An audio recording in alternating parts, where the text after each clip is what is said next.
Fala aí, pessoal, como é que vocês estão? Tudo beleza? Joia! Então agora a gente está começando a entrar mesmo na parte de controle propriamente dito, né? Então agora a gente vai começar a estudar os conceitos relacionados à nossa estratégia de controle, a estratégia de controle que a gente vai discutir neste momento, né, neste curso de sistemas de controle lineares, assim como a gente vai começar também a elaborar os nossos requisitos de controle. Então, se a gente for fazer uma recapitulação rápida do que a gente viu até agora, a gente começou a estudar a transformada de Laplace, que é a nossa principal ferramenta, né? Depois a gente viu a questão de modelagem do sistema, como que eu pego um sistema físico e obtenho as equações diferenciais que o descrevem. Vimos também que quando a gente tem um sistema não linear, como que a gente faz a linearização desse sistema em torno de um ponto de operação. Vimos também duas classes de sistemas muito importantes, o sistema de primeira e de segunda ordem, que vão balizar muitos dos nossos requisitos aqui, tá? Vimos também a questão de dominância, né, e do mapa de polos e zeros desses sistemas. E agora está na hora da gente começar a elaborar, pensar o nosso sistema de controle e os seus requisitos, tá? Então vamos lá, muita coisa para falar, muita. Muito bem, então vamos lá. Um sistema de controle, né? A gente sabe que, aliás, um sistema dinâmico qualquer, né, que tenha uma entrada e uma saída, ele tem o seu comportamento definido pelas suas características dinâmicas, tá? Então, dado um sinal de entrada nesse sistema e as características internas desse sistema, né, a evolução da saída vai ser consequência dos vários componentes das várias iterações dinâmicas que estão dentro daquele sistema. Só que muitas vezes a gente está interessado, ou melhor, na maioria das vezes, do ponto de vista nosso de engenharia, a gente está interessado que um determinado sistema tenha um comportamento próprio, estabelecido, que a gente precisa que ele tenha, para que ele funcione da forma especificada, para que ele faça aquilo que a gente quer. Então, muitas vezes, a gente está interessado em imprimir um conjunto de comportamentos a esse sistema dinâmico próprio, de interesse nosso, e a gente tem que ter uma estratégia sistemática para fazer isso, tá? Ou seja, como que a gente faz para atuar sistematicamente sobre esse sistema para que ele tenha um conjunto de comportamento que seja compatível com aquilo que eu estabeleci no projeto de engenharia meu, tá? A essa estratégia a gente dá o nome de controle do sistema. Então, o controle é exatamente essa ciência, né, essa grande área aí de conhecimento que afeta vários cursos de engenharia diferentes, tá? Cujo objetivo é exatamente esse. Dado um sistema que ele tem uma característica própria e eu preciso atuá-lo de uma forma sistemática para que ele tenha um comportamento que para mim é desejável, como que eu faço isso? Como que eu elaboro essa estratégia? A primeira forma de fazer sistema de controle é a mais simples e a mais usada ao longo dos séculos, e inclusive hoje em dia mesmo, que é o que a gente chama de controle em malha aberta. O que é o controle em malha aberta? Pensa num sistema que ele tem uma entrada e uma saída, e para o qual eu sei qual que é a relação, digamos, estática entre a entrada e a saída. Por exemplo, eu tenho um motor que eu sei que se eu colocar 110 volts nele, ele vai girar 1800 RPM, tá? Então essa é uma característica dele. Se eu chegar lá e nesse mesmo motor colocar 150 volts nele, tá? Esse motor vai girar, por exemplo, a 2000 RPM. Se eu colocar 200 volts nesse motor, ele vai girar com uma outra velocidade, sei lá, 2200 RPM. Enfim. Então, eu tenho um conhecimento desse sistema, como que ele funciona, dado um comando de entrada nele, como que ele funciona na saída, qual que é a velocidade esperada na saída, por exemplo, no caso do motor. Então, a forma mais fácil, mais simples de operar um sistema é através desse conhecimento prévio que eu tenho dele, fazendo o que a gente chama de controle em malha aberta. Eu simplesmente sei que, por exemplo, no datasheet daquele motor, está especificado que se eu colocar 110 volts na entrada dele, ele vai girar 1800 RPM. Então eu vou lá, coloco 110 volts e acredito que o fabricante fez o estudo legal e aquele motor está girando a 1800 RPM. Tá? Então essa é basicamente a estratégia de malha aberta. Eu tenho um conhecimento a respeito de condições entrada e saída do meu sistema, não estou muito interessado com a questão dinâmica, não estou muito interessado com a questão transitória. Em geral, o controle de malha aberta, eu estou muito mais interessado no seguinte: eu aplico um valor na entrada e quero e tenho uma determinada velocidade na saída, idealizada para aquele projeto original daquele sistema. Tá? Um outro exemplo aqui é, por exemplo, a máquina de lavar roupas. Eu acho que é o melhor exemplo que eu tenho, assim, de um sistema do nosso dia a dia, que é um sistema de malha aberta, tá? Então, basicamente, o que a gente faz numa máquina de lavar roupas dessas que a gente tem disponíveis a preços razoáveis para a gente adquirir, né?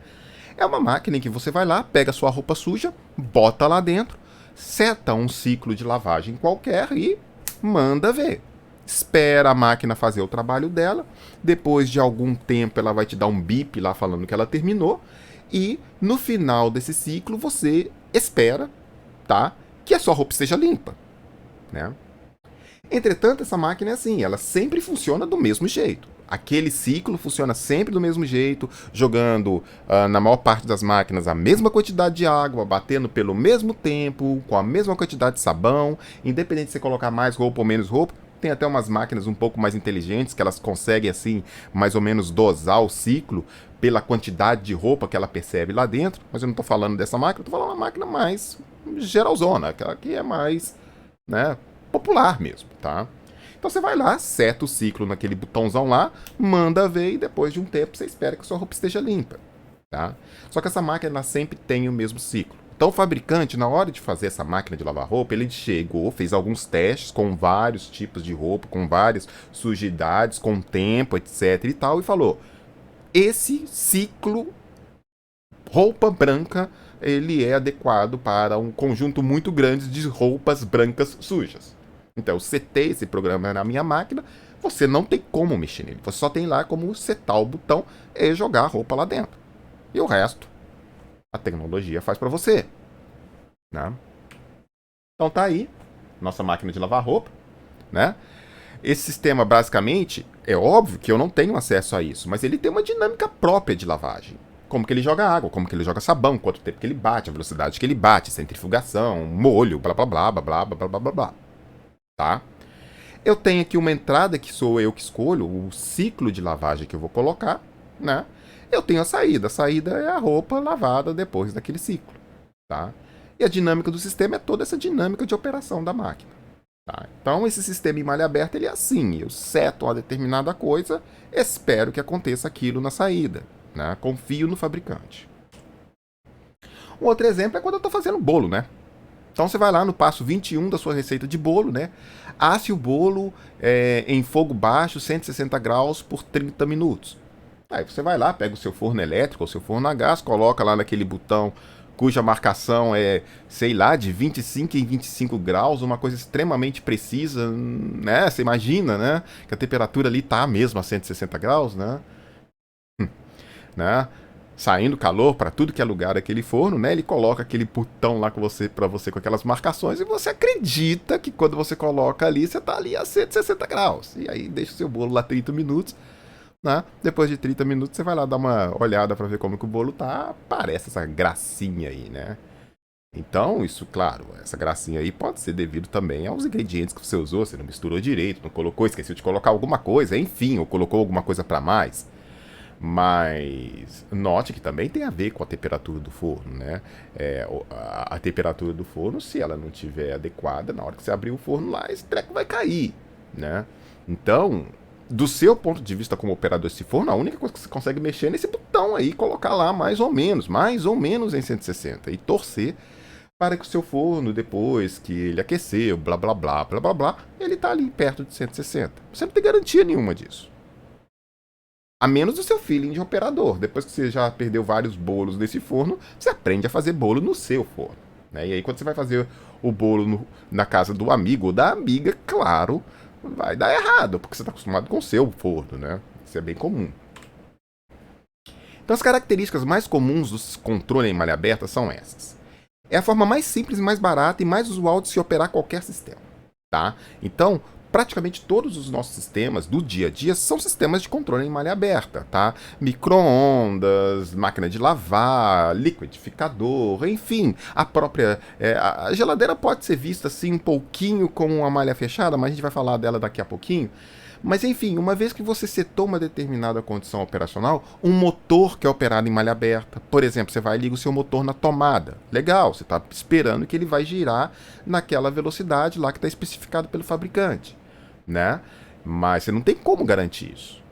Tá? Então você não tem, aí vem o segundo item, você não tem garantia de fato que a saída esteja no valor desejado. Por exemplo, pegar o caso de um motor, você tem lá um esmeril elétrico na sua casa. Você ligou ele na tomada, ligou o play lá, né? Apertou o botãozinho. Ele começa a se girar com aquela velocidade ali dos rebolos, né? Aquela velocidade padrão que o seu fabricante do motor especificou. Aí você vai lá, pega uma faca para molar alguma outra coisa e aperta com força no esmeril. O que vai acontecer? O rebolo, o motor vai diminuir a velocidade. Ou seja, o seu sistema ele não está. Aquela velocidade que ele estabeleceu na hora de ligar a tomada é a velocidade operacional dele, é a velocidade padrão só rodando os rebolos. Na hora que você coloca alguma carga nele para fazer alguma fricção, para fazer algum desbaste em algum material, a velocidade cai. Então, nesse caso, o motor está ali operando em malha aberta. Você tem expectativa de que ele esteja perto da velocidade que está lá na chapinha do motor. Mas é óbvio que você sabe que se você colocar um pouquinho mais de energia, um pouquinho mais de pressão ali, a coisa não vai rolar legal. Tá? Não há, pelo menos em princípio, uma forma sistemática e padronizada de operação do sistema para alcançar o objetivo. Então vamos voltar aqui ao caso da máquina de lavar. Vamos supor que no meio do ciclo, você observa, você vai lá, mete o carão lá e vê que, infelizmente, a sua roupa branca não está tão branca assim. Bom, você tem duas alternativas. Ou deixar o ciclo terminar do jeito que a máquina já estabeleceu, ou parar tudo e começar de novo. Ah, não, então eu vou botar mais 30 minutos. Você vai lá, bota lá um outro ciclo, bota mais tempo, enfim. Mas note que você não tem uma maneira sistemática. Você vai lá meio na sua experiência, né? É a mesma coisa do forno. Você vai lá, bota o carão lá no vidro e fala assim: ah, esse bolo tem que ficar aqui mais uns 15 minutos. Olha, esse feeling não é sistemático, é uma coisa de experiência que você tem. Mas pode ter uma outra pessoa dentro da sua casa que não tenha. Isso é bem comum. Então, assim, por isso que o bolo da vovó é maravilhoso, porque a vovó já fez uma galera de bolo. Não tem como o bolo da vovó ser ruim, né? Então, é a questão da experiência, é o feeling, mas você não tem uma forma sistemática de pegar o seu forno e fazer ele funcionar sempre do mesmo jeito, ter sempre temperatura constante, bonitinha, como você quer, tá? A eficiência, que é o próximo aí, vai depender fortemente do operador e das condições operacionais.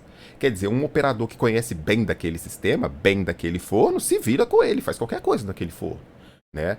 E também das condições operacionais. Note que se você estiver usando um forno a 35 graus de temperatura, o comportamento daquele forno ele é diferente do comportamento do forno quando você estiver em 15 graus. Né? Ele está perdendo mais calor. Então, assim, isso tudo impacta. Então, o seu sistema ele não tem uma forma sistemática para lidar com isso. E a eficiência vai ser baseada fundamentalmente na sua experiência, né, ao lidar com a coisa. E o sistema em malha aberta não está muito preocupado com o aspecto transitório, como, por exemplo, qual que é a velocidade que você sai para chegar de um ponto a outro. Por exemplo, você ligou o forno, né? Acendeu o forno. Né? Você tem que esperar, naturalmente, o forno aquecer para você colocar a coisa lá dentro. Você não vai colocar o negócio lá dentro com o forno frio. Você vai ter que esperar toda aquela curva de crescimento da temperatura até a temperatura estar perto daquilo que você estabeleceu. Por isso que num sistema de malha aberta, você espera eventualmente o sistema chegar naquela condição operacional que você estabeleceu para rodar, para funcionar a coisa. Então, você não está muito preocupado com o que acontece no meio do caminho. Você não está muito preocupado com o transitório.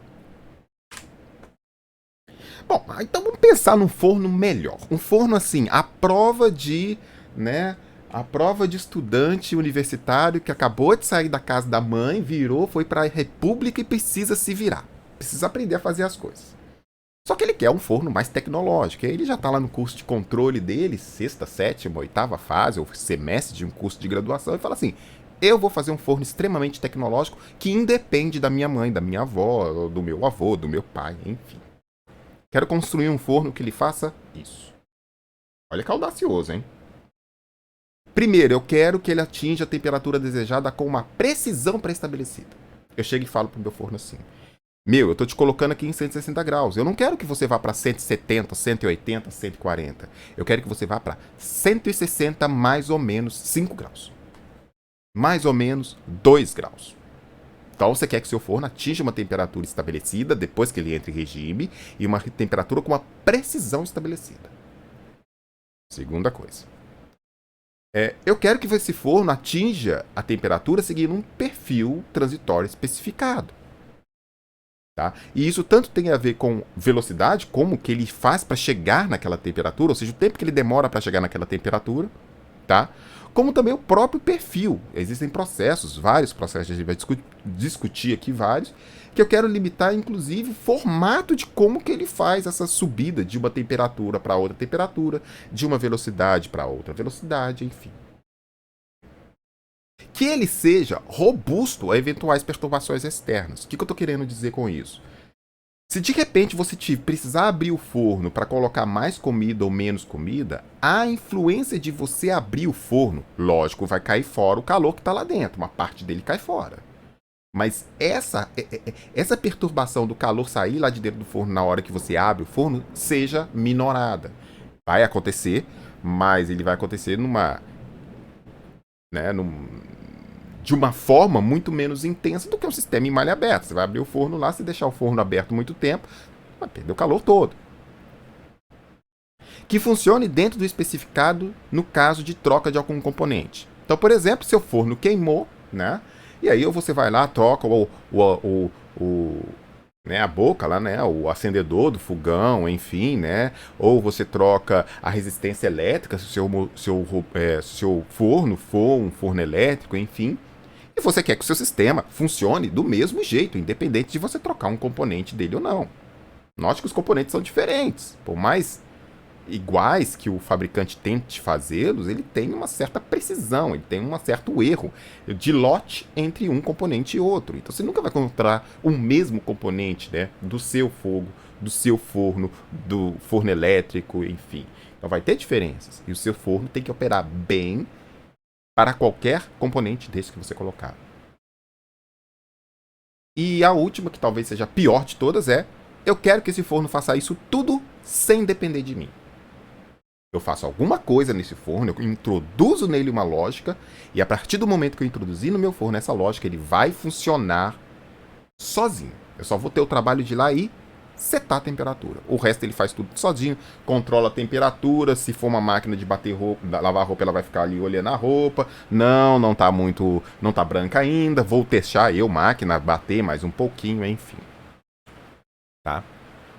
Bom, o que a gente precisa fazer então para que um forno tenha esse funcionamento? Esse forno ele precisa fazer algumas coisas, tá?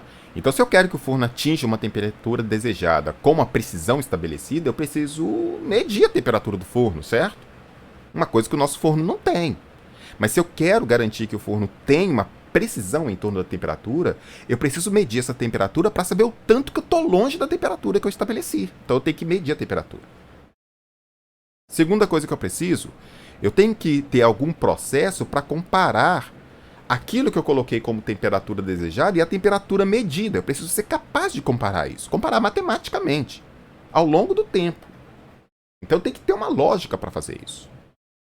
Eu tenho também que bolar uma estratégia para quando eu perceber que a temperatura do forno, medida no forno, seja muito diferente, ou seja, discrepante daquela temperatura que eu setei, eu tenho que bolar uma estratégia automática para que o forno alcance essa temperatura.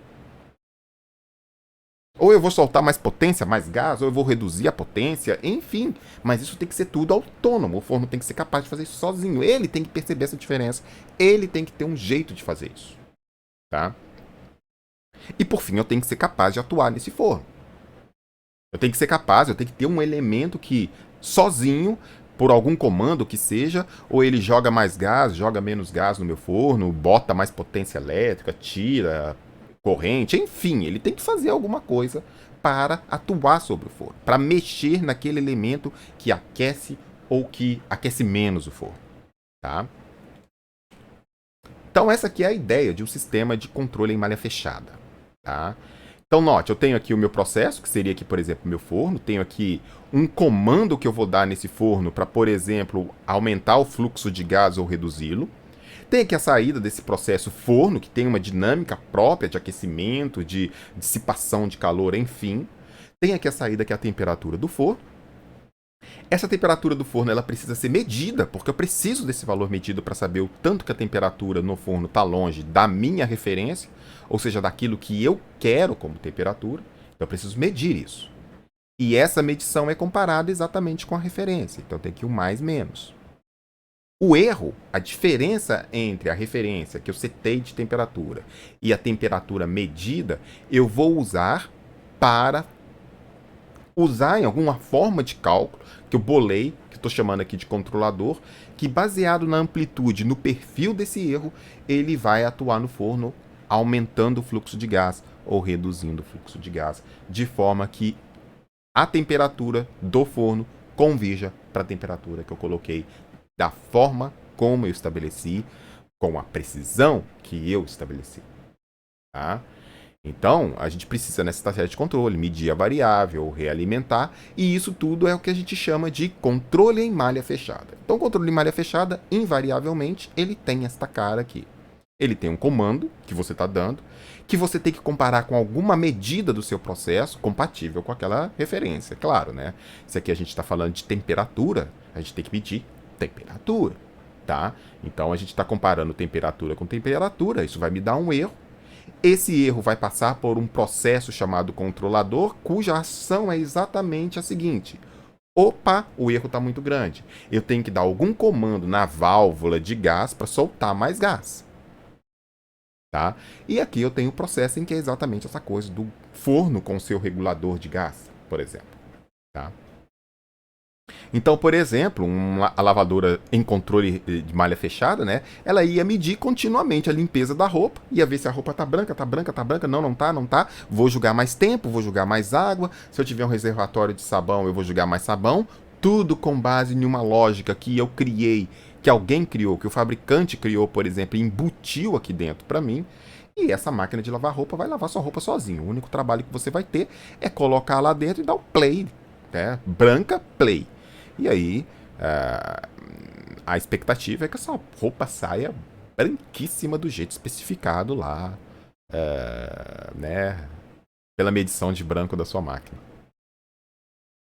Obviamente, pessoal, essa máquina ela é bem mais cara, esse forno é bem mais caro que o forno que a gente compra. Note, o forno que a gente compra é basicamente o seguinte, ele tem lá um queimador lá embaixo, que você risca o fósforo ou aperta um botãozinho lá que dá uma faísca, aquilo acende, você deixa aquilo fechado, bota lá gás e pau na máquina. Um forno como esse, ele precisa disso que eu falei, mas ele precisa também de um sensor de temperatura que você tem que comprar e botar lá dentro. Ele precisa de um regulador de gás, que receba um comando proporcional, um comando, né, que proporcionalmente ao comando que ele recebe, ele abre mais ou menos o registro para soltar mais ou menos gases, soltar mais ou menos chama.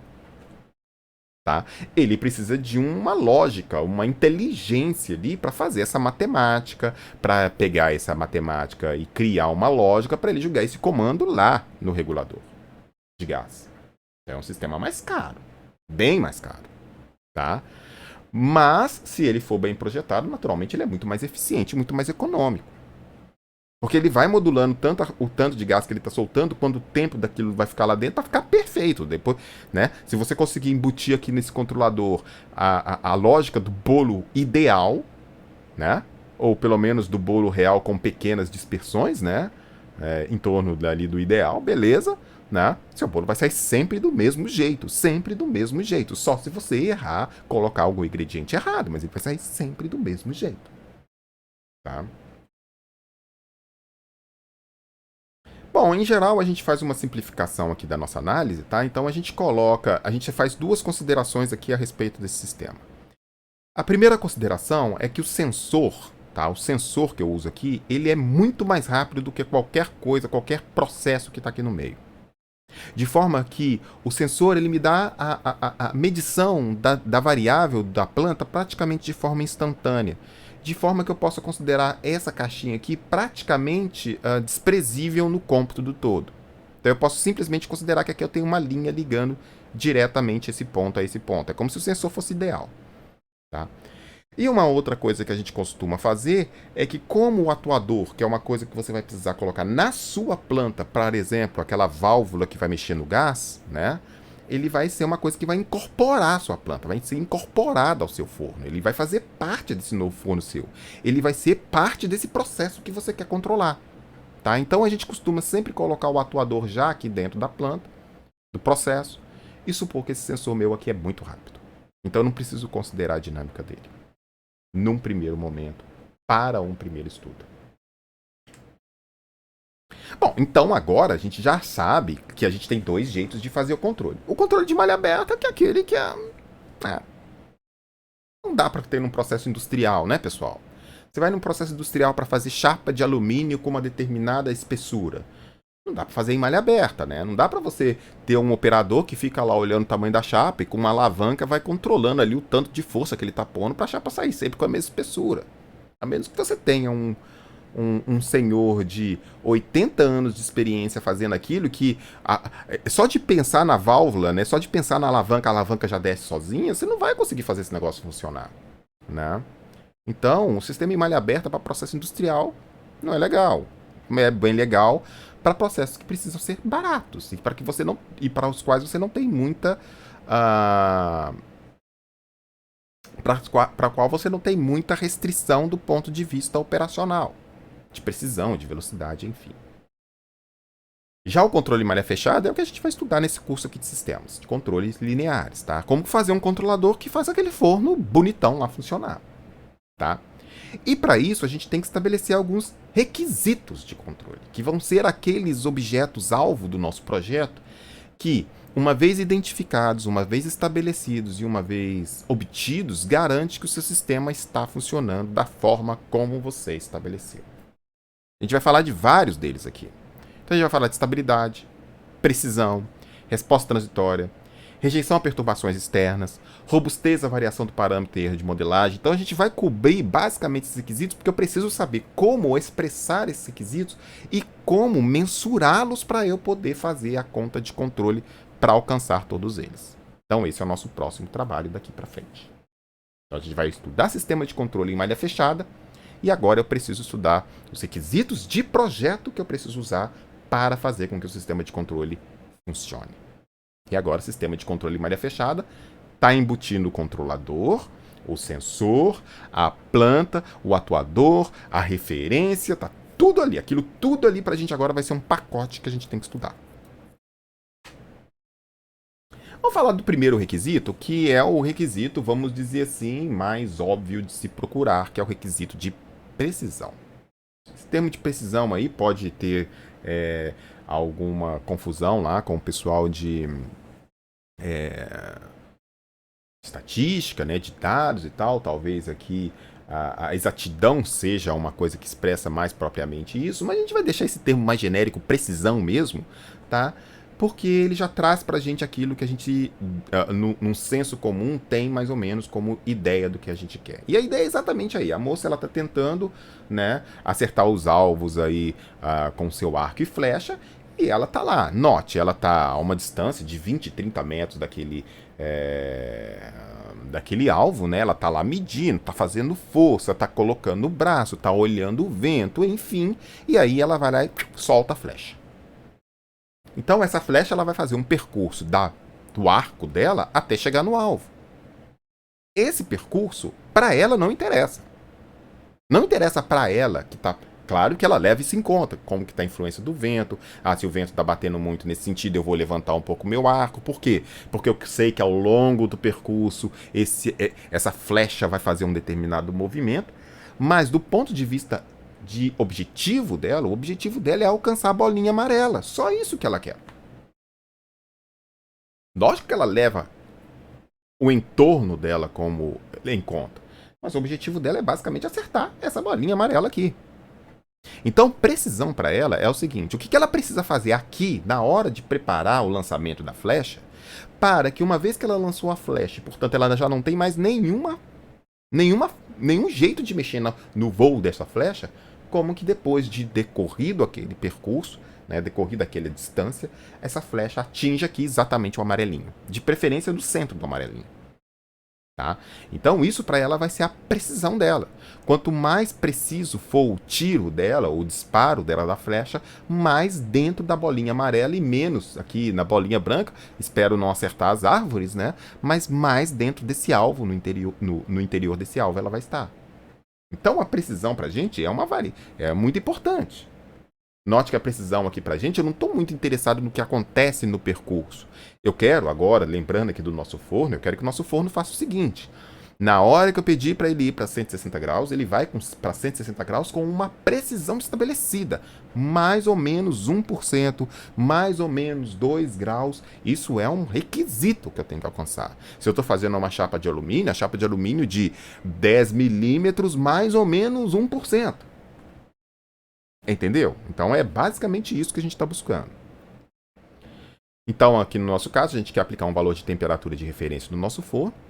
E a gente quer que, na saída, depois que esse cara ele entrou em regime, o forno já parou de esquentar, ele já entrou na temperatura de regime dele, tá? Ele tenha uma temperatura final estabelecida com a precisão, com o nível de precisão que a gente escolhe, tá? Bom, naturalmente, se a gente for olhar nesse diagrama aqui, o que a gente vai ver aqui é o seguinte. Olha, eu estou setando uma temperatura aqui, 160 graus. Vai ter um percurso. Acabei de acender o forno. Vai ter um percurso dessa temperatura do forno até chegar numa temperatura próxima de 160. Então, para mim, o que eu estou interessado aqui é no valor final dessa temperatura, depois que ela entrou em regime. Só que depois que essa temperatura entrou em regime, eu tenho um erro de regime. Quanto menor for esse erro de regime aqui, mais próximo a temperatura do forno tá da temperatura de referência. Então, uma forma de eu ver qual que é o nível de precisão desse sistema de controle aqui no controle da temperatura do forno é ver como que se comporta esse valor de erro aqui em regime. Ou seja, depois que passa muito tempo, que a temperatura do forno já entrou na temperatura final dela, eu não estou mexendo mais no gás, ela chegou naquele valor final, quanto que eu tenho dessa diferença entre 160 graus e o que está medido do forno? 5 graus? 10 graus? Então esse erro aqui para mim vai ser a métrica que eu vou usar ou a variável que eu vou usar para medir ou mensurar o meu primeiro requisito, que é o requisito de precisão. Bom, então vamos tomar um sistema de controle em malha fechada bem simples, em que eu tenho um controlador CDS, eu tenho uma planta GDS.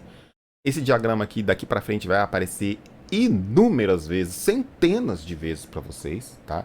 Porque a gente vai estudar daqui para frente como achar esse CDS para que esse conjunto todo em malha fechada tenha um comportamento que eu quero, tá? Então vamos supor inicialmente um sistema em malha fechada contendo um controlador CDS e uma planta GDS, tá? CDS, GDS. E aqui eu tenho a referência, o sinal de referência, né? A saída para aquela variável, um sinal de comando que o controlador envia para esta planta. Naturalmente eu tenho um atuador aqui dentro, tá? E o sinal de erro entre a referência e a saída. Tá? Então o sinal de erro EDS ele reflete a diferença entre exatamente essa referência e o sinal de saída. Então EDS é igual a RDS menos YDS. Só que nesse sistema aqui, o YDS é igual ao quê? YDS é EDS vezes CDS vezes GDS. Então se eu substituir nessa expressão o Y aqui nessa expressão e isolar o E, eu vou ver que a expressão, a função de transferência de malha fechada do RDS referência para o EDS, ela é EDS igual a 1 sobre 1 mais GDS, CDS vezes a referência de S. Tá? Então essa aqui é a função de transferência de malha fechada da referência para o sinal de erro. E eu quero analisar exatamente o sinal de erro. Note que se esse sistema for perfeitamente preciso, né, ou exato, né, o que vai acontecer é o seguinte: quando passar muito tempo, a temperatura final converge com erro zero para a referência.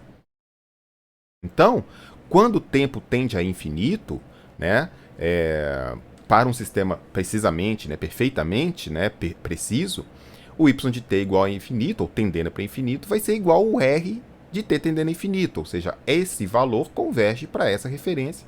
E, portanto, o erro, quando o tempo tende a infinito, é igual a zero. Tá? Bom, mas aí o que acontece é o seguinte: se você observar aqui, como a gente está querendo lidar com essa questão apenas quando eu entro em regime, eu não posso escolher um tempo em particular para fazer essa análise. Porque se eu escolher um tempo em particular, isso vai depender do tipo de sistema que eu tenho. Eu tenho que ter um requisito que vale para qualquer tipo de sistema de controle que eu estou estudando. E como eu tenho lá na questão da moça que ela está jogando a flecha, para ela jogou a flecha, shot, né? Lançou a flecha foi lá, fez o movimento dela, acertou o alvo. Para ela, tanto faz ir correndo para ver onde que ela acertou na flecha, como ir devagar. A flecha já chegou no lugar, não tem mais o que ela possa fazer. Então, indiferentemente, se ela for correndo, o máximo que ela vai conseguir é tropeçar e cair na grama. Se ela for devagar, ela vai demorar mais tempo, mas ela vai ver lá a flecha naquele local. Então, pra gente, não interessa o tempo que eu demoro para chegar nesse valor final. O que eu estou interessado é no valor final do erro. Por isso que eu vou usar o tempo tendendo a infinito, porque no tempo tendendo a infinito eu garanto que esse sinal chegou no valor final. É óbvio que isso aqui é uma forçação matemática. Eu não vou esperar tempo tendendo a infinito. A nossa vida é finita e é muito curta. Eu tenho como saber o que é um longo tempo no meu processo. A gente vai discutir isso ainda. Mas para fazer a conta matemática de uma forma ok, eu preciso garantir que o y chegou no seu valor final. E eu só posso garantir isso quando t tende a infinito. Então aqui eu vou analisar esse tempo tendendo a infinito por causa dessa razão. Muito bem. Bom, vamos começar para o caso de uma referência constante. Sempre que eu falar de erro, eu tenho que falar por tipo de referência que eu quero. Por exemplo, para a moça lá, ela tem só uma referência, né? Ela tem só, soltei, isso aqui é a minha referência. Daí para frente ela, né? Ela não faz mais nada. Mas eu poderia também ter uma flecha guiada, né? Que ela tivesse alguma asinha ali no meio do caminho, que ela pudesse percorrer um determinado percurso enquanto ela está voando, mexendo uma asinha, alguma coisa que ela acerta o alvo. Né? Então eu tenho que estabelecer o tipo de referência que eu tenho para o meu sistema. A gente vai começar com uma referência constante, que é aquele caso do forno. Eu vou lá e acendi o forno em 160 graus. Estou dando uma referência constante. Ele estava com a temperatura ambiente, eu estou mandando ele ir para a temperatura 160 e estou esperando a temperatura do forno convergir para o seu valor final. Muito bem. Então a gente vai avaliar agora o que? O desvio da saída em relação a essa referência após o transitório, ou passado um tempo muito longo até eu chegar nesse valor final. Para isso, para essa referência constante, eu vou ver o que é o erro em estado estacionário ao degrau. Lembrando que o degrau é o que a gente tem mais próximo disso que a gente está fazendo, né? De eu sair de um valor e instantaneamente mandar um outro valor e esperar chegar no valor final, aquela variável que eu estou medindo. Então, sinal em degrau para a gente é muito importante. Então, aqui a gente vai fazer o estudo do erro em estado estacionário. Erro do sinal de erro. Em estado estacionário, quando t tende infinito. Para uma entrada que eu escolher, ao degrau. Porque eu estou analisando primeiro a referência como uma constante. Tá? Então, sempre que a gente fala de erro em estado estacionário ou precisão, a gente tem que falar para que tipo de entrada que isso vale. Então, sempre tem que ter essa informação. Erro em estado estacionário ao degrau. Bom, então, a gente precisa avaliar então esse erro em estado estacionário para o degrau, que consiste em avaliar o sinal de E de t quando t tende a infinito. Bom, então, eu preciso aqui pegar e calcular o limite de E de t quando t está tendendo a infinito. Isso aqui vai estar exatamente para mim o valor desse erro entre a referência e a saída. Olha, eu vou usar aqui o teorema do valor real, do valor final de Laplace, tá? Então, o teorema do valor final nos diz o seguinte, que o limite de t tendendo a infinito, E de t, é igual ao limite de S tendendo a zero de S e E de S. Tá? Logicamente, isso aqui só vale se de fato o erro convergir. A gente vai ver que nem sempre ele converge para zero, ou ele converge para um valor. Tá? A gente vai discutir isso ainda. Vamos com calma. Vamos supor que esse valor de erro aqui, ele convirja para um valor final, porque a temperatura ou a saída daquele processo meu está convergindo para um valor final. Tá? Então, se ele converge, vale esse teorema do valor final. Limite de t tendendo a infinito de E de t é igual ao limite de S tendendo a zero de S e E de S. Só que o E de S a gente já obteve na expressão anterior. Tá? Então, E de S é essa expressão aqui. Tá? E, portanto, isso aqui é o limite de S tendendo a zero de S 1 sobre 1 mais G de S, G de S, C de S, vezes A de S. O A de S aqui é exatamente a expressão do degrau unitário, ou seja, a entrada que eu estou colocando, o R de S que eu estou colocando. É um degrau, desculpa, unitário não, um degrau de amplitude A. Tá? Então, degrau de amplitude A, a função de transferência dele, ou a transformada de Laplace de sinal é A sobre S. E aí, quando eu fizer S tendendo a zero, o que vai acontecer? Eu tenho C de zero, G de zero, eu tenho esse S aqui, posso cortar com esse S aqui. Então, a expressão final para o erro estado estacionário ao degrau é igual a A, que é a amplitude do degrau, tá? Erro estado estacionário ao degrau é igual a A sobre 1 mais C de zero, G de zero. Tá? Então vamos analisar aqui, por exemplo, aqui o seguinte. Vamos supor, nesse sistema aqui, que a gente tivesse aqui uma função de transferência qualquer para C de S e G de S. Eu já sei para como que eu posso calcular o valor desse erro aqui para quando o t tende a infinito, ou seja, para o valor que ele converge. Tá? Basta simplesmente eu pegar essa expressão quando isso é um degrau. Tá? Então é a amplitude do degrau, 1 mais C de 0, G de 0. Bom, a gente tem que lembrar que o G de 0 ele expressa para a gente exatamente o ganho estático da função de transferência. Tá? Ou seja, quando S tende a 0 naquela função de transferência minha, isso converge para o ganho estático. Basta que na função de transferência qualquer, por exemplo, aqui, ó, essa aqui que está dando sopa aqui, né? Se o S tende a 0, eu somo com esse cara 0, e só sobra K ômega n ao quadrado sobre ômega n ao quadrado, corta ômega n ao quadrado em cima e embaixo, só sobra o K, que é exatamente o ganho estático desse sistema. Então, o ganho estático da função de transferência é exatamente o G de 0. Tá? Muito bem, então vamos pegar aqui um sistema qualquer de segunda ordem. Então, G de S é igual a um sistema de segunda ordem, K ômega n ao quadrado sobre S ao quadrado mais 2 zeta ômega n S mais ômega n ao quadrado. E eu vou usar aqui o C de S sendo o primeiro tipo de controlador que a gente vai estudar no nosso estudo aqui de sistemas de controle lineares. Que é um controlador que é um ganho. É um ganho Kp. É um número. Que ele simplesmente pega o valor do erro, multiplica por um número e joga esse valor aqui no final. Tá? Então é uma função proporcional entre o erro e a saída por uma constante aqui, que é dada pelo ganho que eu estou colocando aqui dentro. Então isso vai dar o primeiro tipo de controle que a gente vai estudar aqui no nosso curso, que é o que a gente chama de controlador proporcional. Tá? Então C de S é um Kp, é um ganho. Olha, se eu pegar esta expressão e essa expressão e calcular em C de 0, olha, C de 0 é igual a Kp. G de 0 é igual a K. Se eu pegar esses dois resultados e voltar aqui na minha expressão, eu vejo que se eu aplicar um degrau unitário neste sistema, então o erro em estado estacionário ao degrau unitário ele vai ser dado por 1 sobre 1 mais K vezes Kp. Note que quanto maior o valor de K ou maior o valor de Kp, menor o erro em estado estacionário ao degrau. O que eu estou querendo dizer aqui é o seguinte, que se eu pegar esse diagrama aqui, colocar um ganho aqui, e colocar um sistema de segunda ordem aqui, o erro estacionário ao degrau unitário desse sistema é 1 sobre 1 mais Kp, que é o ganho do controlador, K, que é o ganho estático da planta. Então, note que com isso eu já consigo, mexendo no Kp, porque o K eu não posso mexer, o K é da planta, é o meu sistema, é o meu carro, é o meu forno. Eu não posso mexer naquilo. A única coisa que eu posso mexer é aqui no C de S. É só no C de S que eu consigo mexer em alguma coisa. Então, eu tenho, pelo menos nesse sistema de malha fechada, uma forma de modular o erro do ganho ao degrau. O tamanho do erro ao degrau unitário. Então, note que quanto maior o Kp, que é o ganho do controlador, menor o erro estacionário. Então, eu consigo, através do Kp, colocar o erro estacionário em qualquer valor que eu queira. Menos o zero. Por que menos o zero? Olha, porque para o erro ser zero nessa expressão aqui, eu preciso que o Kp tenda para infinito. E eu não consigo fazer isso fisicamente. O que eu estou querendo dizer aqui é que eu posso usar o Kp para reduzir o erro estacionário, ou seja, melhorar a precisão desse sistema aqui entre a referência e a saída. Mas eu não posso fazer isso para valores infinitesimalmente pequenos. Não dá. Tá?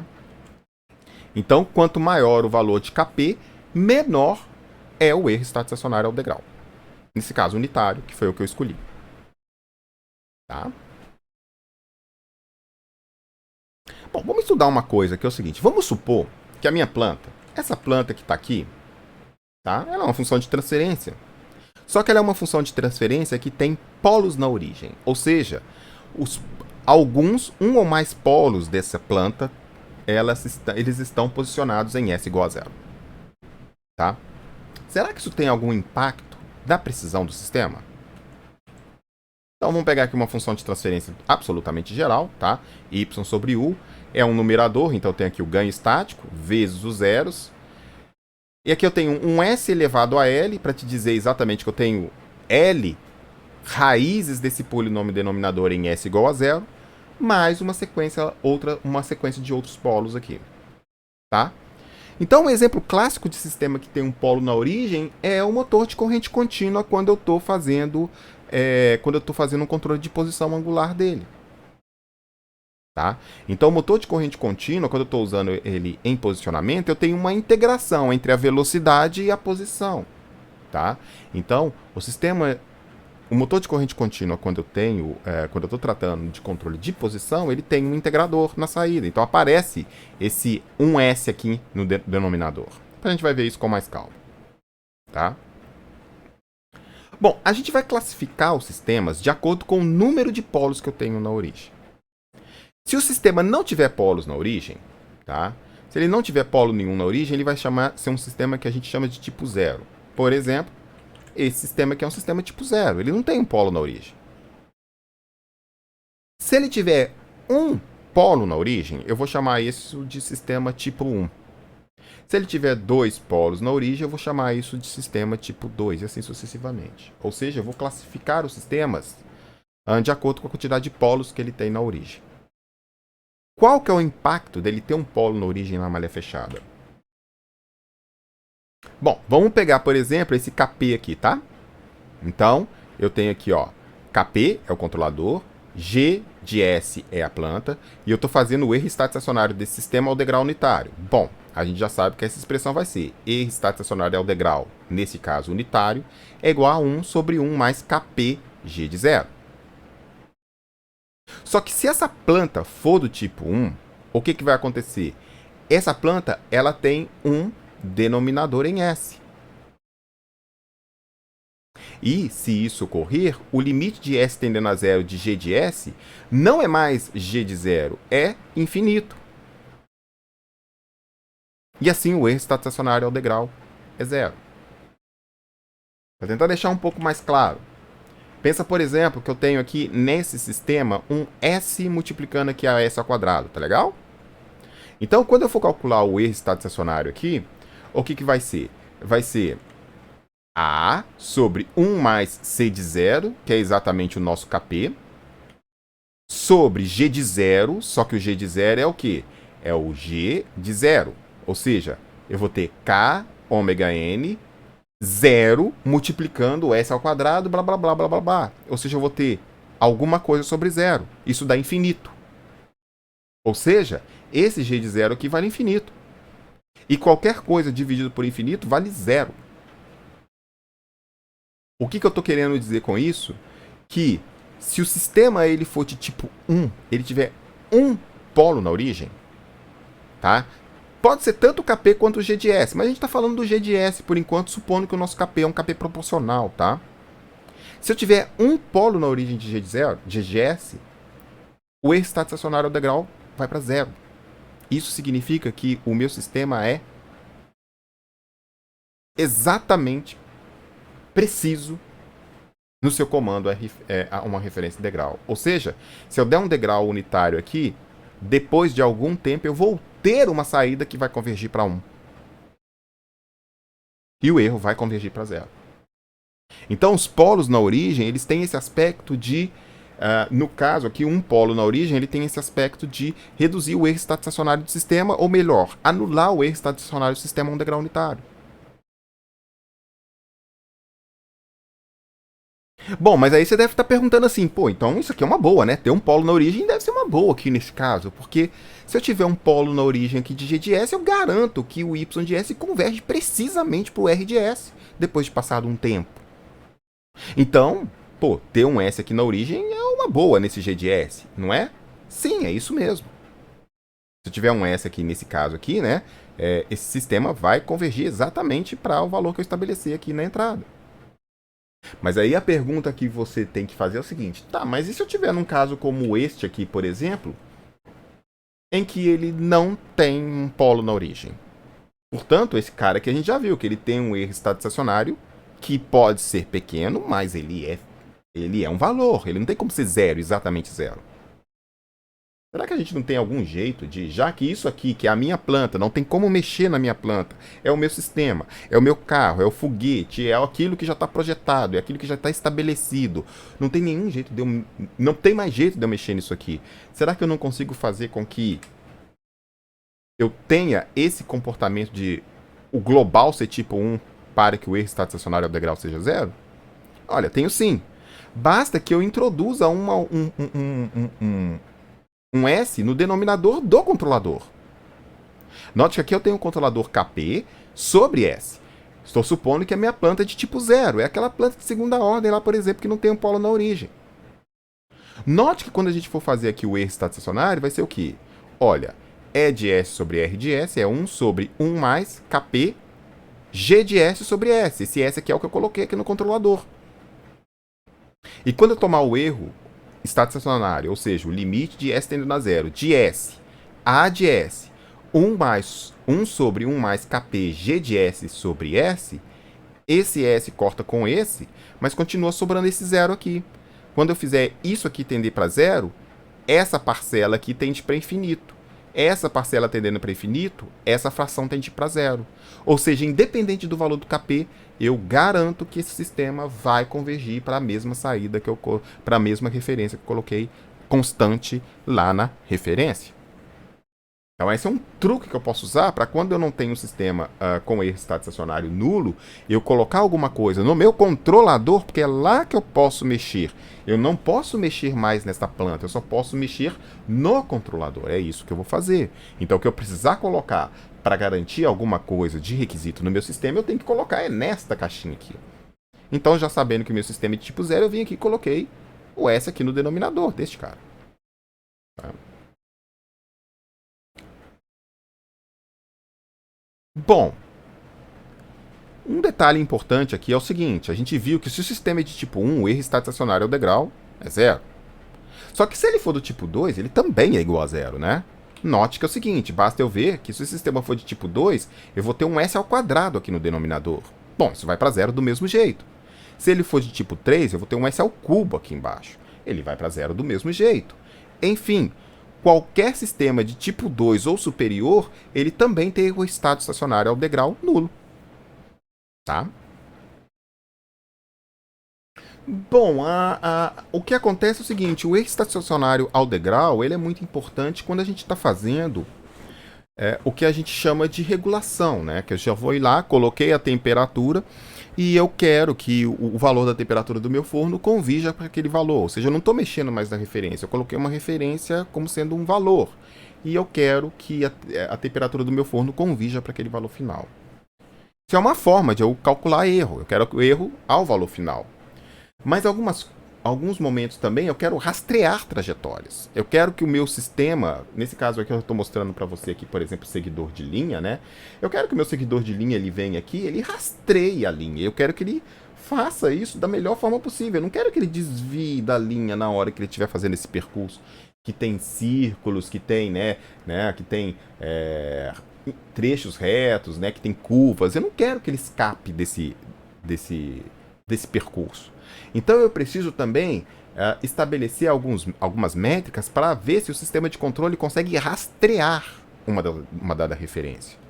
Ou seja, o que eu quero aqui é que na hora que eu colocar uma referência que está mudando ao longo do tempo, eu quero que a minha saída tente correr atrás dessa referência e tentar acompanhar de perto ela. Então, para a gente fazer esse estudo de rastreamento, para saber se a saída está conseguindo correr atrás da referência, né, ao longo do tempo, a gente vai usar um sinal que é diferente. A gente vai usar o sinal rampa. Tá? Então a rampa é uma forma da gente tentar ver como se o sistema consegue correr atrás de variações da referência, de variações que são ao longo do tempo. Bom, aí você vai chegar e falar assim para mim, mas espera aí, mas a saída a referência está mudando. Então ele não vai ter mais um erro estacionário nulo, né? No sentido de que ele sempre vai divergir, ele sempre vai. Os valores vão estar sempre mudando ao longo do tempo. Só que aqui eu não estou preocupado se os valores da saída estão mudando ao longo do tempo, mas eu quero que a saída consiga acompanhar a referência. Ou seja, de alguma forma que a inclinação da saída convirja para a inclinação da entrada. Que essas duas rampas, né, elas acompanhem uma outra. Na medida que a rampa de entrada está mudando, a rampa de saída está mudando do mesmo nível. Vai divergir um pouquinho no começo, mas depois elas vão se encontrar e vão caminhar juntas. Isso quer dizer que eu estou rastreando perfeitamente bem a rampa. Então, como que a gente faz esse estudo? Olha, vou fazer agora o eixo estacionário para a rampa. Então, pegando uma rampa de inclinação A, o eixo estacionário para a rampa é o quê? O limite de S tendendo a zero, de S, A sobre S ao quadrado, que é a transformada de Laplace da rampa, 1 sobre 1 mais KPG de S, que é exatamente o diagrama de malha fechada desse sistema aqui, que vai ser o nosso sistema de estudo daqui para frente até o final do nosso curso. Praticamente, a gente só vai estudar ele. Olha, note que se o sistema é de tipo zero, eu não tenho um integrador aqui em G de S. Mas o que acontece? Eu vou ter S tendendo a zero, eu tenho esse S cortando com esse S, só que quando eu tender o outro S para zero, isso aqui vai para infinito. Então esse limite todo tende para infinito. O que eu estou querendo dizer é o seguinte, que se aqui dentro eu tiver um sistema de tipo zero e colocar um ganho proporcional qualquer que ele seja aqui, e colocar uma rampa de inclinação A, essa saída, ao longo do tempo, ela só vai distanciando mais e mais e mais. Vai ser uma rampa depois de passado muito tempo, mas ela vai distanciando mais e mais e mais e mais e mais da rampa de entrada. Ou seja, o erro está tendendo para infinito, o erro está aumentando ao longo do tempo. De forma que essa saída aqui ela nunca vai convergir para essa referência. Essa saída está cada vez mais divergindo dessa referência. E, portanto, se eu esperar um tempo muito longo, esse cara aqui vai estar em 1.500, esse cara aqui vai estar em 200. Se eu esperar mais um tempão, esse cara aqui vai estar em 5.000, esse cara aqui vai dar em 400. Ou seja, o erro só está aumentando. A diferença entre eles só está aumentando. Tá? Então, nesse caso aqui, o erro estacionário à rampa, ele é infinito se o sistema é de tipo 0. Se o sistema for de tipo 1, vamos ver o que vai acontecer. Olha, o sistema de tipo 1 ele tem um integrador, um polo em S igual a 0. Então vamos lá, ó. Limite de S tendendo a 0, e eu ainda estou neste diagrama aqui, tá? Eu estou supondo que o G de S aqui tem um polo na origem. Note, eu tenho aqui um limite de S tendendo a 0, de S, A sobre S ao quadrado, que é a rampa, 1 sobre 1 mais KP, G de S, que eu estou separando duas partes. Um G tio de S, que não tem o polo na origem, e o S, que é aquele polo na origem. Então, isso aqui é exatamente a minha planta com um polo na origem. Note que esse S corta com um desses S aqui, e o outro S aqui corta com esse S que está aqui. E aí, o que vai acontecer é o seguinte. Na verdade, né, eu vou ter que tomar aqui o mínimo múltiplo comum nessa expressão, né? Então, eu vou tomar aqui S mais KP G tio de S sobre S. Aí, um S corta com esse, o outro S corta com o que está aqui embaixo, o S que está multiplicando aqui do mínimo múltiplo comum some, que eu estou fazendo S tender a 0. Então, finalmente, essa expressão fica A sobre K G tio de 0, que é a planta sem aquele polo na origem. O que eu estou querendo dizer aqui é que se a planta é do tipo 1, o erro estacionário à rampa, ou seja, a diferença entre inclinação de uma rampa ou outra, é uma constante dada por esse valor aqui, ó. Ou seja, as rampas, uma está acompanhando a outra, só que há um erro. Para um dado tempo, há uma diferença de valor entre uma rampa e outra. Mas as duas estão acompanhando, elas só não estão juntas, mas elas estão com uma pequena diferença de valor. Essa diferença de valor é A sobre KP G tio de 0. Ou seja, as inclinações convergiram para o mesmo valor. A inclinação é a mesma dos dois casos, entrada e referência. Só que tem uma pequena diferença de valor entre uma rampa e outra, que é exatamente esse A sobre KP G tio de 0. Tá? Naturalmente, se a planta é do tipo 2, eu tenho dois integradores. Eu tenho dois S na origem. Então, eu tenho aqui limite de S tendendo a 0, de A sobre S ao quadrado, 1 sobre 1 mais KP G tio de S ao quadrado. São dois. E aí eu só estou separando aqui o G tio daquela parte que não tem os dois polos na origem. Bom, de novo eu vou tomar o mínimo múltiplo comum aqui, então eu vou ter um s ao quadrado mais kp gentil de s, isso tudo sobre s ao quadrado. Esse s corta com esse s corta com um dos dois que estão aqui embaixo, sobra um lá embaixo. E aí quando eu fizer o s tender a zero, o denominador tende a zero, portanto esse termo tende a infinito, portanto o todo tende a zero. Ou seja, para um sistema tipo 2, se eu tiver um sistema que tem dois polos na origem, as duas rampas vão se encontrar em algum tempo e vão caminhar juntas. Ou seja, o erro entre elas é zero. Elas vão ter um pequeno erro no começo, mas vai ter um instante de tempo que elas vão se encontrar e a partir daquele instante elas caminham juntas. Então ela não tem erro entre uma e outra, está uma colada com a outra. O resumo disso que a gente está falando, a gente pode ver através dessa tabelinha aqui, tá?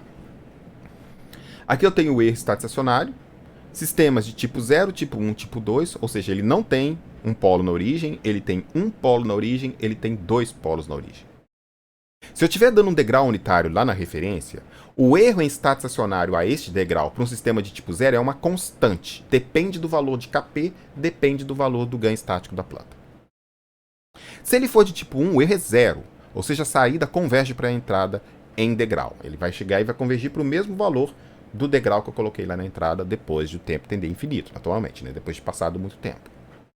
Se ele for de tipo 0, a mesma coisa, tá? Ele vai para zero, ou seja, o erro vai para zero, a referência converge para a saída.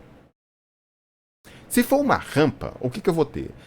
Para a rampa, se o sistema for de tipo 0, a saída do sistema diverge da rampa de entrada. Ou seja, o erro tende para infinito. Então, para o sistema de tipo 0, o erro só cresce. As duas rampas ficam cada vez mais distantes uma da outra. Se o sistema é tipo 1, o erro em estado estacionário para essa rampa é uma constante. Ou seja, eu tenho duas rampas, uma acompanhando a outra com a mesma inclinação, mas valores de y diferentes para o mesmo tempo. Esse valor de y é um erro constante, é uma diferença constante de valor. E se o sistema for de tipo 2, então eu tenho a rampa, as duas rampas se encontrando. Essa figura aqui mostra exatamente a brincadeira. Eu tenho aqui uma referência, que é uma rampa unitária, tá? Aí essa rampa unitária, eu tenho aqui um sistema de tipo 0, tipo 1, tipo 2. O sistema tipo 0 é o verdinho, ou seja, eu tenho a minha rampa azul, a minha rampa verde, note que ela começa aqui com perfil, mas depois ela sobe em rampa. Só que essa rampa está com uma distância cada vez maior em relação à curva azul. Note que aqui eu tenho essa distância, aqui eu tinha uma distância um pouco menor, aqui eu tenho uma distância maior ainda. Ou seja, para o sistema tipo 0, essa rampa não consegue acompanhar a rampa azul, que é a minha referência.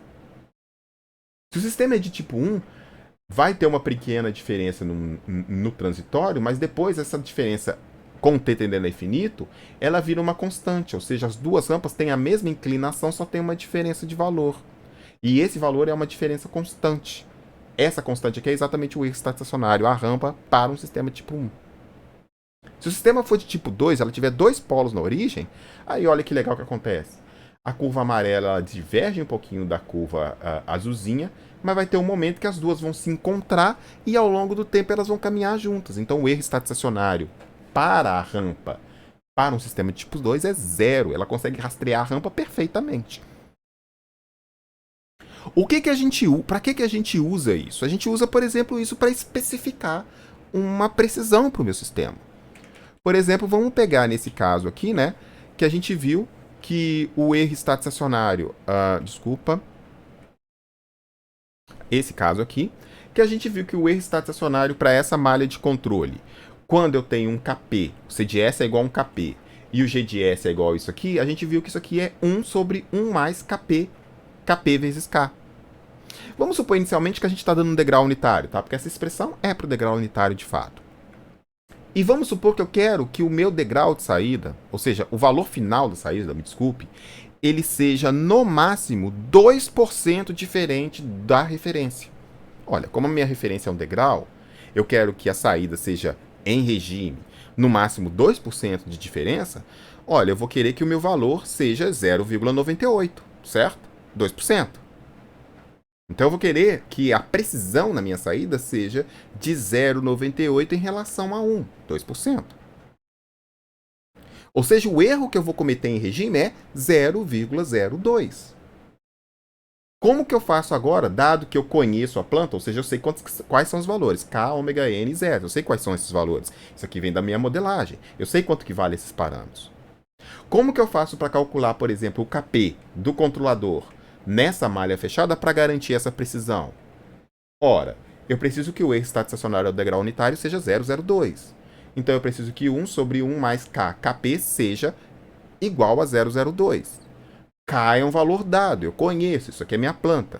Portanto, eu consigo achar qual que é o valor de Kp que eu vou colocar no meu controlador aqui para garantir que a referência convija para a entrada. Ou melhor, desculpa, que a saída conveja para a referência, me desculpe. Tá? Saída conveja para a referência. Em regime, em estado estacionário.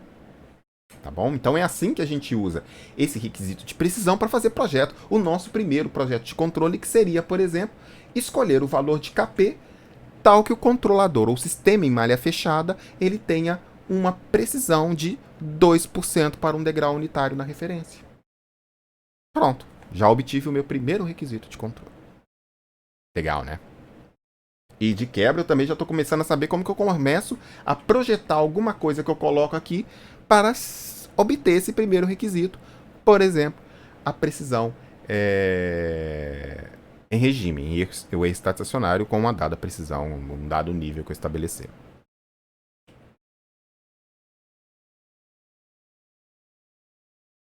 O segundo requisito agora é um requisito de transitório. O requisito de transitório ele é assim. Primeiro que a gente vai estudar é a ultrapassagem máxima em relação ao valor final. Se você lembra lá do sistema de segunda ordem, você deve se lembrar que esse sistema de segunda ordem, ele pode ultrapassar o valor final para convergir para o valor final, correto? Então, se o sistema for subamortecido, ele ultrapassa o valor final para convergir para o valor final. Então, você vai ultrapassar esse valor para depois convergir para ele. Note que em alguns processos isso não é uma coisa muito legal. Alguns processos aceitam, outros não aceitam. Outros aceitam essa ultrapassagem, esse valor de pico que você alcança antes de chegar no valor final, dentro de um determinado limiar. Então você precisa estabelecer na hora de dar, por exemplo, um comando de movimento. Aqui tem um comando de movimento de eventualmente uma cirurgia de um olho, enfim, né? Que se, por exemplo, você der um comando aqui para ele cortar alguma coisa, você tem que estar em cima disso aqui, tem que ter a precisão, mas na hora que você precisar fazer essa curva, ou fazer algum comando de corte, alguma coisa assim, você precisa que o valor siga o máximo possível próximo o seu nível de corte, sem ultrapassar muito o valor final que você estabeleceu, porque senão você vai estar cortando o olho do cara onde você não deve. Tá? Então, a gente viu que é o seguinte, que o sistema de primeira ordem ele converge assintoticamente para o valor final, então eu não tenho esse problema. Ele não ultrapassa o valor final, ele sempre converge assintoticamente por baixo. E a mesma coisa acontece com o sistema de segunda ordem sobreamortecido e criticamente amortecido. Eles convergem para sair assintoticamente por baixo. Então, eu não tenho este problema de ultrapassar o valor final para depois voltar para ele. Mas isso pode acontecer para o sistema de segunda ordem subamortecido. Ele pode ter um valor máximo antes de chegar no valor final. Então eu tenho que criar um outro requisito que a gente chama de percentual de sobressinal, que é exatamente para estabelecer o limite máximo de ultrapassagem que eu aceito para a saída ao correr para o valor final. Isso vai ser típico de um sistema subamortecido, que vai ter polos complexos conjugados. Tá? Bom, como é que a gente vai definir o percentual de sobressinal? Muito simples, é uma definição percentual mesmo. A gente vai pegar o valor máximo que a saída alcança e fazer uma conta percentual em relação ao valor final que ela deveria alcançar. Tá? Então é y max menos y final sobre o y final vezes 100%. Então aqui basicamente você tem aquela figura do sistema subamortecido, né? Ela vai para um valor máximo, depois ela vai oscilando até chegar no valor final. Eu quero fazer uma relação percentual entre esse valor máximo e o valor final. Bom, o valor final eu já sei qual que é. É o valor final daquele sistema. Já eu, inclusive, fiz o cálculo da precisão dele. Então, eu tenho como saber qual que é o valor final da malha fechada. Tranquilo, eu tenho como saber qual que é o valor final do Y. Eu usei isso agora há pouco para achar o erro estacionário. Mas eu preciso calcular qual que é o valor máximo a que esse sistema pode chegar. Bom, então agora o que a gente vai considerar é o seguinte. Note que esse requisito é um requisito agora da malha fechada inteira, tá?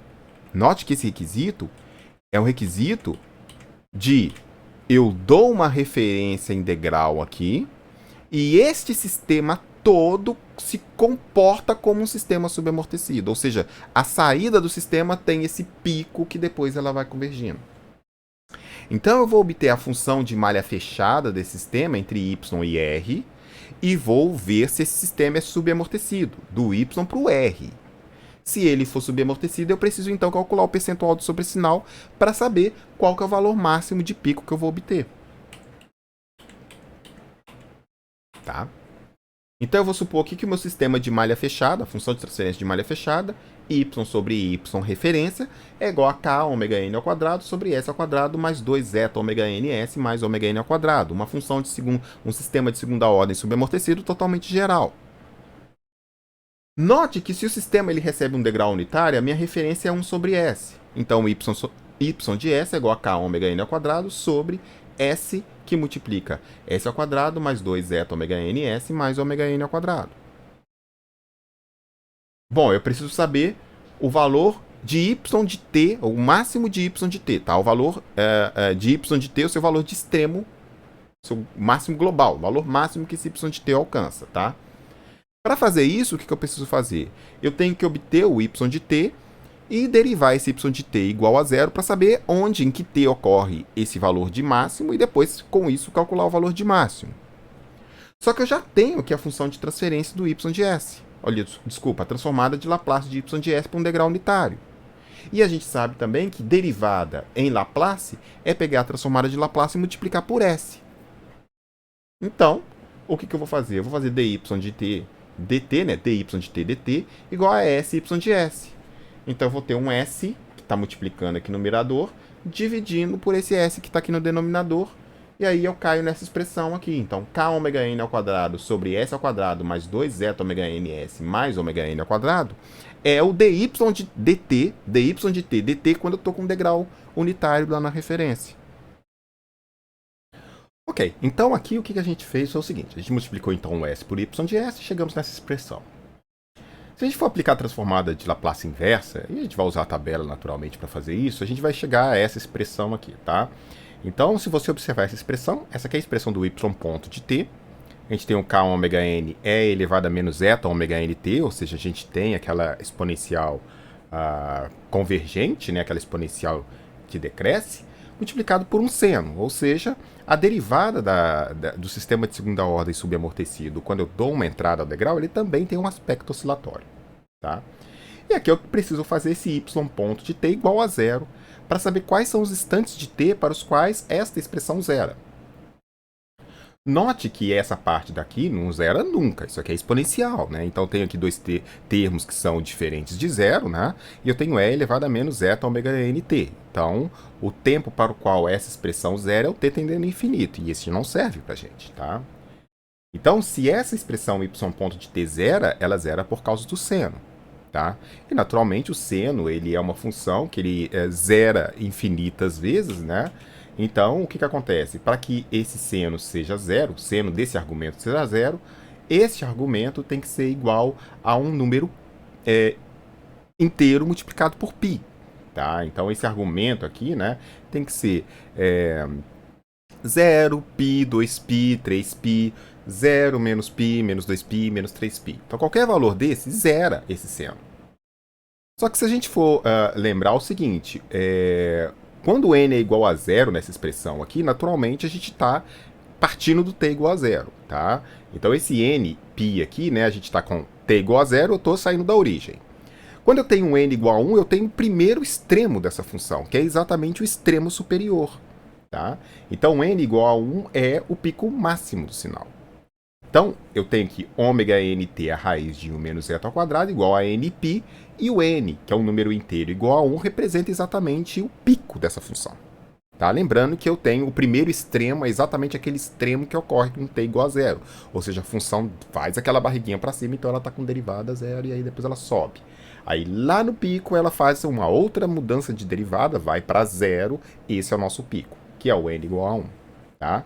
Então, levando isso em consideração, A gente tem então que o tempo de pico, que a gente vai chamar de TP, é dado por nπ, só que o n é igual a 1, dividido por ômega n a raiz de 1 menos zeta ao quadrado. Tá? Então esse é o tempo para o qual ocorre o valor máximo da função, o ymax. Se eu pegar esse TP e substituir nesta expressão aqui, o que a gente vai ver? A gente vai ver o seguinte, ó, que o esse y de t vai para o seu ymax. Essa aqui é a expressão da resposta ao degrau do sistema subamortecido. Ou seja, o k, 1 menos e elevado a menos zeta ômega nt, a raiz de 1 menos zeta ao quadrado, seno de ômega n, a raiz de 1 menos zeta ao quadrado, t mais φ. E eu vou pegar essa expressão e colocar aqui, ó. Tempo de pico, eu vou carregar ele para cá. Olha, ômega d é igual a ômega n a raiz de 1 menos zeta ao quadrado. Só que quando eu coloco o tempo de pico aqui, eu tenho ômega n a raiz de 1 menos zeta ao quadrado, que é o ômega d no denominador. Então essas duas expressões cortam e eu fico aqui com seno de π mais φ. Então aqui vai ser seno de π mais φ, e isso vai ser igual a seno de π cosseno de φ mais cosseno de π seno de φ. Então isso aqui vai dar menos seno de φ. E aí você vai ver facilmente que ao aplicar essa propriedade aqui junto com esse arco tangente, que basta chamar tangente de φ é igual a isso, você vai ver que este resultado aqui, seno de menos φ, vai ser exatamente isso aqui, ó, menos a raiz de 1 menos zeta ao quadrado. Então vai ter menos raiz de 1 menos zeta ao quadrado aqui, raiz de 1 menos zeta ao quadrado embaixo, corta em cima, só que vai ter um sinal menos que vai somar aqui. Então o resultado final vai ser, quando t é igual ao tempo de pico, o valor máximo dessa função é k, que multiplica 1 mais, note que trocou o sinal, e elevado a menos zeta π sobre a raiz de 1 menos zeta ao quadrado. Tá? Então, o percentual de sobressinal, que é isso menos o valor final, só que o valor final a gente já sabe que é k, então é ymax menos y, então k1 mais isso menos k, sobre o valor final que vale k.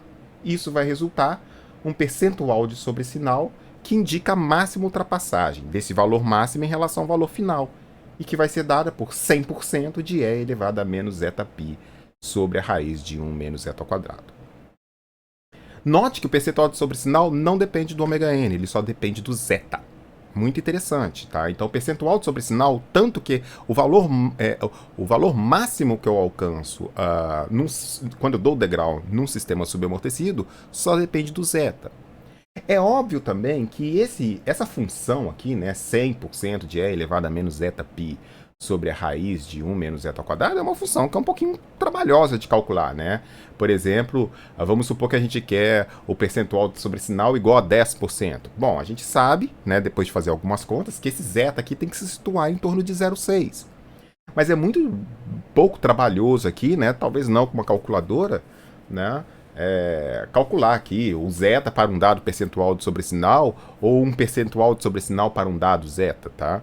Então, geralmente, a gente dá um gráfico, né, que mostra exatamente a variação do percentual de sobressinal para o zeta entre 0 e 1, tá? Bom, para tentar esclarecer um pouco a coisa, vamos fazer um exemplo. Um exemplo de projeto, tá, envolvendo esses dois primeiros requisitos que a gente já estudou aqui, que é o erro estado estacionário e o percentual de sobressinal, tá? Então, vamos pegar um exemplo prático aqui da seguinte forma. Considere um motor que, recebendo uma tensão contínua de entrada, em volts, forneça uma velocidade no eixo em RPM. Tá? Assuma que a sua função de transferência seja dada por essa função aí. Tá? Então, eu tenho de ômega de S, que é a velocidade na saída, pela V de S, que é a tensão na entrada, isso tudo já a transformada de Laplace desses sinais, igual a 500 sobre 0,2S mais 1 mais 2S mais 1. Deseja-se utilizar um controlador proporcional Kp para regular a velocidade do motor, considerando dois requisitos. Que o percentual de sobressinal máximo para um degrau de comando de velocidade seja de 10%, ou seja, eu estou exigindo que o percentual de sobressinal desse sistema em malha fechada seja de no máximo 10%. Eu não aceito mais do que isso. Talvez por causa da minha carga, da aplicação onde esse motor vai se ligar, enfim. E que o erro estado estacionário para este comando de velocidade em degrau seja o menor possível. Ou seja, quando eu der um comando em degrau de velocidade, eu não estou especificando a amplitude do degrau, tá? Mas quando eu der esse comando em degrau na velocidade de referência, eu quero que na saída, a resposta desse sistema em malha fechada a esse degrau de referência na entrada tenha um percentual de sobressinal máximo de 10% e que eu consiga o menor erro possível. O menor erro possível que eu conseguir auferir com essa restrição do percentual de sobressinal. Então encontre o valor de Kp nessas condições, bem como o valor do erro auferido. Aqui eu só estou reproduzindo o nosso sistema em malha fechada para nos lembrar, né? Aqui está o motor, naturalmente o U aqui seria exatamente a minha entrada de tensão, o Y seria o ômega, a velocidade de saída, o erro é o erro mesmo, tá? E a nossa referência seria o ômega de referência, a velocidade de referência que eu estou colocando nessa malha de controle. Tá? Bom, como o requisito mais apertado aqui é o de percentual de sobressinal, é ele que dá o valor de extremo do ganho, tá? Então a gente vai começar o projeto por ele. Queremos que em malha fechada o percentual de sobressinal seja menor ou igual a 10%. Bom, primeira coisa, como eu estou falando de percentual de sobressinal da malha fechada, eu tenho que obter a função de transferência de malha fechada para este sistema aqui, quando o G de S é essa expressão e quando o C de S é um ganho proporcional Kp, tá? Então, basicamente, essa aqui é a função de transferência, tá? Obtida daquele diagrama, que depois de alguma manipulação algébrica eu chego nesse formato que está mais próximo, né, do nosso formato padrão de um sistema de segunda ordem, qual seja o S ao quadrado aqui multiplicado por 1. Tá? Então eu tenho 1250 Kp sobre S ao quadrado mais 5,5S mais 1250 Kp mais 2,5. Note que neste caso, tomando esta expressão 21 aqui e comparando com a forma padrão de um sistema de segunda ordem, a gente vê que os 2 zeta ômega n, que é o fator que multiplica o S, tá, é igual a 5,5. E que o ômega n ao quadrado, que é o fator livre, né, que não está multiplicando ao S, é igual a 1250 Kp mais 2,5. Se eu unir essas duas expressões, depois de alguma álgebra, eu chego que zeta é igual a 2,75, dividido pela raiz de 1250 Kp mais 2,5. Tá? Olha, a gente pode mostrar, e aí basta usar uma calculadora ou um gráfico para isso, tá? Que quando o percentual de sobressinal é menor ou igual a 10%, isso implica que o zeta daquele sistema de segunda ordem superamortecido é maior ou igual a 0,6 aproximadamente, 0,50 e pouquinho. Então a gente vai arredondar para 0,6 para facilitar um pouco o nosso cálculo, tá? Então quando a gente tem um percentual de sobressinal menor que 10%, isso implica um zeta maior ali, maior ou igual a 0,6. Se eu pegar essa expressão aqui e resolver para zeta maior ou igual a 0,6, eu vou constatar, tá, que o meu Kp é menor ou igual a 0,0148. Tá? Então, o valor do ganho máximo que eu posso colocar nesse sistema motor aqui, nesta configuração, tal que o percentual de sobressinal seja no máximo de 10%, tem que ser um ganho Kp máximo de 0,0148. Naturalmente, a gente quer que o ganho seja positivo, né? Que esse ganho de controle seja positivo exatamente para eu não mudar os sinais aqui da minha comparação. Eu quero comparar a referência com a saída, então é mais referência, menos saída. Se eu colocar um valor negativo aqui para o Kp, naturalmente esse sinal vai trocar, e aí eu estou comparando a saída com relação à referência. Então é bem comum, nesse estágio do nosso estudo, tá, que a gente considere sempre Kps positivos, sempre ganhos positivos. E neste caso, este ganho positivo tem que ter um módulo maior que 0,0148. Tá? Então esse aqui é o valor máximo de ganho que eu posso colocar para essa restrição de percentual de sobressinal. Bom, a gente já viu que o erro estacionário é um degrau de referência de amplitude A. Para este sistema, nesta configuração, ele é dado, portanto, como erro estacionário é igual a sobre 1 mais A é a amplitude do degrau, 1 mais Kp vezes G0. Como a gente não especificou o valor do A, né, da amplitude do degrau, vamos calcular esse erro em uma base percentual, tá? Então este erro pode ser colocado de forma percentual a amplitude do degrau. Então a gente vai fazer o seguinte, eu vou pegar o erro que eu estou apurando, dividir pela amplitude do degrau e fazer isso 100%. Tá? Então esse erro estacionário ao degrau percentual, a amplitude do degrau, vai ser 100 vezes o erro estacionário que eu vou apurar, dividido pela amplitude do degrau, que eu não estou definindo, percentual. porque aí isso vai valer para qualquer amplitude que eu colocar, tá? Além disso, se a gente voltar lá na nossa função de transferência, a gente vai ver que o meu g de zero, que é quando s é igual a zero, naturalmente, vai ser igual a 500 nessa expressão, tá? Então, eu tenho aqui que o meu g0 é 500. Se eu pegar esses resultados e levar na minha expressão, eu vou ver que o meu erro estacionário percentual é 100% de 1 sobre 1 mais 500 kp. Tá? Ou seja, o erro estacionário percentual que eu aufiro aqui, né, que eu obtenho aqui, ele vai ser tão menor quanto maior o valor de kp. Só que eu tenho uma restrição para o valor do kp que veio do critério anterior. Com um percentual de sobressinal menor ou igual a 10%, eu preciso que o meu kp ele seja menor ou igual a 0,0148. Então, o máximo de kp que eu posso colocar é esse. E como eu preciso do maior kp possível para conseguir o menor erro possível, vai ser esse extremo superior que eu vou usar. Então, quando eu pegar isso aqui nesta expressão, eu vou verificar que o menor erro, o erro estacionário a um degrau, que eu posso cometer nesse sistema para essa condição é 11,9%. Eu não consigo nada melhor do que isso. Por exemplo, se eu der lá na referência de velocidade aqui, né, nesse sinal de referência aqui, uma referência de 1 RPM, aqui na saída eu vou errar 12% disso. Ou seja, lá na minha saída eu vou estar com 0,88 RPM. Se eu colocar 1000 RPM aqui, eu vou estar errando 12% aproximadamente aqui. Então eu vou estar aqui com 880 RPM. Não tem como conseguir nada melhor do que isso com esse ganho que está restrito, constrito por essa situação aqui do PSS. Então a nossa ideia de projeto vai ser basicamente essa. A gente vai pegar os nossos requisitos, vamos começar a escrevê-los, já temos 2, tá? E nós vamos começar a projetar o que a gente vai colocar aqui no controlador, seguindo a esses requisitos, tentando atender todos eles, tá? Então um exemplo bem interessante aí de projeto, tá? Que vai aí balizar tudo que a gente vai fazer daqui para frente. Bom, ainda faltam outros requisitos. Olha aqui, ó, daqui a pouco a gente vai falar sobre velocidade de resposta. Então é o nosso próximo requisito. Tá? E aí a gente vai ter um conjunto de requisitos com os quais trabalhar e que vão limitar o nosso problema de projeto aqui no caso de controlador. Tá? Mas o vídeo já está muito longo, vamos interromper por aqui. A gente vai ver isso no próximo vídeo. Valeu? Um grande abraço para vocês, até a próxima. Tchau!